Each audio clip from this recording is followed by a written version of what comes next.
और उप मुख्यमंत्री सचिन पायलट ने आज चाकसू के कुमारी आवास तीतरिया पंचायत में चल रहे नरेगा कार्यों का निरीक्षण किया। सरकार ने मॉडिफाइड लॉकडाउन में ग्रामीणों को नरेगा के तहत काम देने की शुरुआत की, जिससे ग्रामीणों को मिल सके आर्थिक संबल। उप मुख्यमंत्री सचिन पायलट ने जायजा लेने के दौरान निर्देश दिए, नरेगा में काम करने वाले श्रमिकों की सुरक्षा का पूरा ध्यान रखा जाए, सोशल डिस्टेंसिंग का पूरा ध्यान रखा जाए। वहीं उप मुख्यमंत्री सचिन पायलट ने नरेगा कार्यरत स्थान पर सुविधाओं का ब्यौरा लिया। वह मास्क और सैनिटाइजर, साबुन, दवाई की जांच की। वह अधिकारियों को निर्देशित किया कि श्रमिकों के लिए मास्क, सैनिटाइजर, साबुन की व्यवस्था हो। उप मुख्यमंत्री सचिन पायलट ने महिला श्रमिकों से बात की और उनसे जानकारी ली कि पर्याप्त सुविधा समय पर मिल रही है या नहीं। इस दौरान महिला श्रमिकों ने काम मिलने पर खुशी जताई। और स्वागत है आपका सत्य नेशन में। और आज बात करेंगे, हनुमान बेनीवाल ने प्रवासियों को प्रोटोकॉल से प्रदेश लाने के लिए सांसद बेनीवाल ने लगाई गृह मंत्री अमित शाह एवं पीएमओ से गुजारिश। सीएम अशोक गहलोत से भी की मांग। केंद्रीय गृह मंत्रालय के अफसरों, राज्य मुख्य सचिव व मुख्यमंत्री गहलोत के प्रमुख सचिव से की दूरभाष पर वार्ता।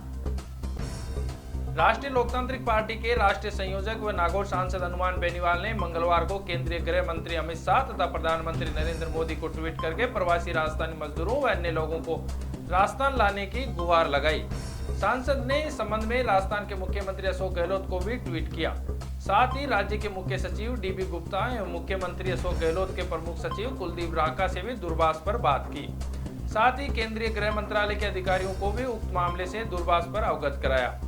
और सांसद ने कहा कि हनुमान बेनीवाल ने अपने ट्वीट्स में लिखा कि प्रवासी मजदूर व अन्य प्रवासी राजस्थानी लगातार राजस्थान आने की मांग कर रहे हैं। निश्चित तौर पर लॉकडाउन में आवागमन सही नहीं है, परंतु 1 माह से अधिक समय से ये सभी मानसिक वेदना झेल रहे हैं। वहीं कई प्रदेशों में काम के अभाव में उनके सामने आजीविका के साथ नियमित जरूरतों को पूरा करने का भी संकट आ गया है।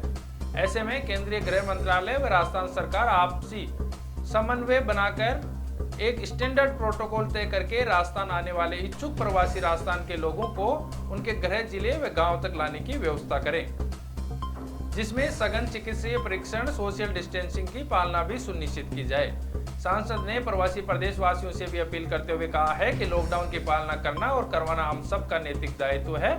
इसलिए सरकार के स्तर से अनुमति मिलती है तो प्रवासी बंधु आने की होड़ मचाने के चक्कर में स्वास्थ्य विभाग द्वारा जारी प्रोटोकॉल को तोड़े नहीं, क्योंकि अगर होड़ मचाई तो लॉकडाउन के जरिए जो अब तक बचाव हुआ है उस पर पानी फिर सकता है।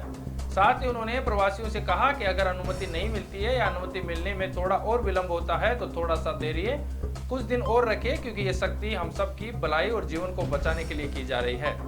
कोरोना प्रभावित क्षेत्रों में कर्तव्य पर कार्यरत योद्धाओं को नियमित स्वास्थ्य परीक्षण और जांच हो। सांसद ने प्रदेश के मुख्यमंत्री अशोक गहलोत व स्वास्थ्य मंत्री रघु शर्मा से मांग करते हुए कहा है कि कोरोना प्रभावित क्षेत्रों में कार्यरत पुलिस, चिकित्सा, राजस्व सहित विभिन्न विभागों के कार्यरत कार्मिकों व अफसरों का नियमित स्वास्थ्य परीक्षण किया जाए। साथ ही उनके भी सैंपल लेकर जांच हेतु भेजे जाएं, क्योंकि कोरोना योद्धाओं के स्वास्थ्य की परवाह करना सबका नैतिक कर्तव्य है।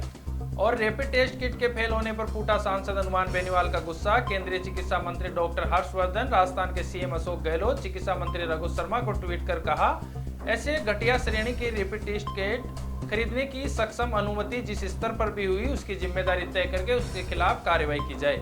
वहीं प्रधानमंत्री कार्यालय से कहा कि अगर चाइना ने ऐसी गुस्ताखी की है तो व्यापार नीति बदलाव करके चाइना को जवाब देना चाहिए। जब तक अर्थव्यवस्था की गाड़ी पटरी पर नहीं आएगी तब तक राजस्थान सरकार वंचितों को हर संभव सहायता करेगी। बेसहारा और किसी भी सामाजिक सुरक्षा योजना से वंचित व्यक्ति हमारा टारगेट ग्रुप है और इनकी मदद करना हमारा संकल्प है, ये कहना है राजस्थान के मुख्यमंत्री अशोक गहलोत का। मध्यम वर्ग की समस्याएं अलग है, निम्न मध्य वर्ग की समस्याएं अलग है। राज्य सरकार सभी वर्गों की बेहतरी का प्रयास कर रही है, लेकिन अर्थव्यवस्था को पटरी पर लाने में केंद्र सरकार की भूमिका बड़ी है। विभिन्न राज्यों ने केंद्र सरकार को मदद के लिए कई पत्र लिखे हैं और राहत पैकेज की मांग की है। मुझे उम्मीद है कि भारत सरकार इस पर काम कर रही होगी और जल्द ही राज्यों को आर्थिक सहायता के लिए घोषणा की जाएगी।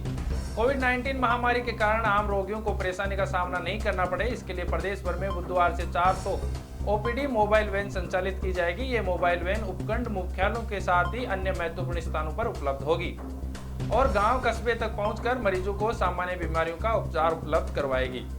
किसी को गंभीर बीमारी होने की जानकारी मिलती है तो इसकी सूचना उच्च अधिकारियों को दी जाएगी ताकि रोगी की तुरंत इलाज मिल सके।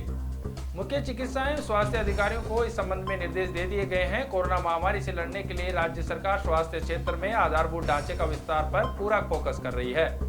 हमने पूर्व में भी निःशुल्क दवा योजना, निःशुल्क जांच, निरोगी राजस्थान जैसे अभियानों के माध्यम से स्वास्थ्य सेवाओं की पहुंच और गुणवत्ता बढ़ाने का काम किया है। अब कोरोना संकट के चुनौतीपूर्ण दौर में भी हर जिले में विशेष जांच प्रयोगशाला और आईसीयू बेड की सुविधाएं बढ़ाने पर काम किया जा रहा है। इसके लिए स्थानीय विधायक कोष के क्षेत्रीय विकास निधि का भी उपयोग किया जा सकता है। ये संकट कब तक खत्म होगा इसका कोई अंदाजा इस समय नहीं लगाया जा सकता, लेकिन इससे जूझने के लिए पूरे देश, दुनिया और प्रदेश में आपसी सहयोग की एक भावना विकसित हुई है। और उधर रघु शर्मा ने कहा कि हमने टेस्टों के लिए आईसीएमआर के सभी दिशा निर्देशों को ध्यान में रखा, फिर भी यह मानकों पर खरा नहीं उतरा, इसलिए हमने प्रदेश में रैपिड टेस्ट रोक दिए हैं। हमने अपनी रिपोर्ट आईसीएमआर दिल्ली को भेज दी है और हम आईसीएमआर के जवाब की प्रतीक्षा कर रहे हैं। तब तक रैपिड टेस्ट प्रदेश में नहीं किए जाएंगे। और आप बने रहिए लगातार बड़ी खबरों के लिए सत्य नेशन पर। अगली खबर लेकर फिर हाजिर होंगे। तब तक के लिए जय हिंद, जय भारत। स्वस्थ रहिए, सतर्क रहिए और लॉकडाउन का पालन कीजिए।